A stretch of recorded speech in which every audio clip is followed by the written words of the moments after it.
गृह मंत्री अमित शाह ने शुक्रवार को सीमा सुरक्षा बल अलंकरण समारोह को संबोधित किया। इस दौरान अमित शाह ने कहा कि जब ये फैसला लिया गया एक सीमा पर एक बल सुरक्षा प्रदान करेगा तो बीएसएफ को दो सबसे कठिन सीमाओं बांग्लादेश और पाकिस्तान बॉर्डर की रक्षा करने की जिम्मेदारी दी गई थी। आपकी क्षमताओं को देखते हुए आपने इसे बहुत अच्छी तरह से सुरक्षित किया है। उन्होंने कहा कि 1965 से लेकर 2025 तक अपने कर्तव्य के पथ पर निडर होकर सर्वोच्च बलिदान की भावना के साथ चलते हुए 2000 से ज्यादा जिन सीमा प्रहरियों ने अपना सर्वोच्च बलिदान दिया, मैं पूरे राष्ट्र की ओर से उन्हें प्रणाम करता हूँ। देशभक्ति के आधार पर सभी कठिनाइयों को पार करके कैसे विश्व में सर्वश्रेष्ठ बल बना जा सकता है, उसका उत्तम उदाहरण है बीएसएफ।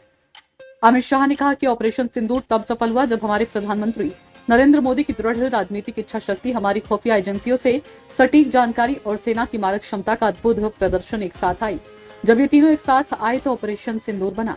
हमारा देश कई दशकों से पाकिस्तान प्रायोजित आतंकवाद का सामना कर रहा है। पाकिस्तान ने कई बड़ी घटनाओं को वर्षों से अंजाम दिया, लेकिन उसे माकूल जवाब नहीं दिया गया। 2014 में नरेंद्र मोदी प्रधानमंत्री बनी, भारतीय जनता पार्टी के नेतृत्व वाली सरकार बनी और पहला बड़ा हमला उरी में हमारे सैनिकों पर हुआ। उन्हें जिंदा जलाने का दुस्साहस किया और हमने उरी के तुरंत बाद सर्जिकल स्ट्राइक करके पहली बार आतंकियों के ठिकानों में घुसकर उन्हें मुंह तोड़ जवाब देने का काम किया।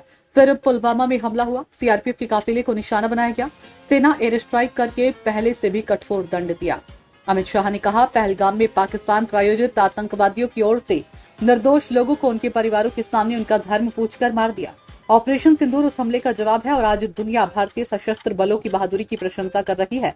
पहलगाम आतंकी हमले के बाद 7 मई को ऑपरेशन सिंदूर शुरू किया गया था और ऑपरेशन के कुछ ही मिनटों के भीतर हमने 9 आतंकी ठिकानों को नष्ट कर दिया, जिनमें से 2 आतंकी मुख्यालय थे। हमने पाकिस्तानी सेना के प्रतिष्ठानों, एयरबेसों को तबाह नहीं किया, हमने केवल उन लोगों को दंडित किया जिन्होंने भारतीय धरती पर पाप किए थे।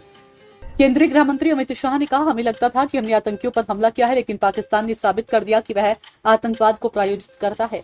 पाकिस्तान आतंकियों पर हमले को खुद पर हमला मानता है।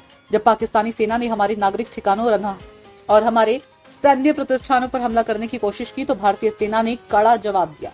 उनके एयरबेस पर हमला करके अपनी मारक क्षमता का परिचय दिया। उनकी हर गोली का जवाब हमारी बीएसएफ ने गोले से दिया।